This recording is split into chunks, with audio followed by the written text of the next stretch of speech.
यो समय डाक्टर तारा राईलाई दिन चाहन्छु। उहाँले छोटो सन्देश दिएर जानुहुनेछ।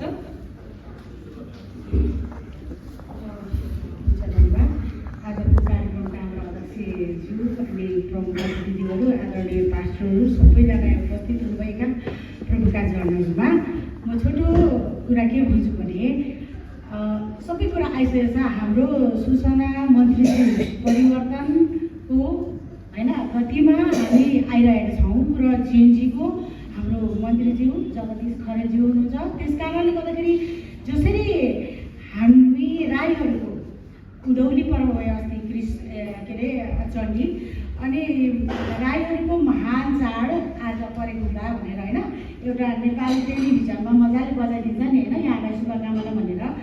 अब 25 तारिक चाहिँ हाम्रो मन्त्रीज्यूले हाम्रो क्रिसमसको पनि त्यो बजाइदिनु पऱ्यो। परिवर्तन हो नि त, कहिले पनि बजेको छैन। योचोटि चाहिँ म उहाँलाई एकदमै होइन बिन्ती गर्छु, हामी सबैजना क्रिस्चियनहरूले बिन्ती गर्छौँ, यो चाहिँ बजाइदिनु पऱ्यो। आज क्रिसमस डिसेम्बर 25 तारिक चाहिँ होइन क्रिस्चियनहरूको महान चाडको यहाँलाई शुभकामना भनिदिनु पऱ्यो होइन।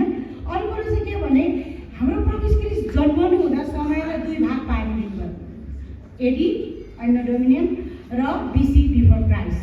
किनभने आज हामी नेपाली पासपोर्टमा समय के लेखेछ, नेपाली समय लेखेछ, एडी लेखेछ।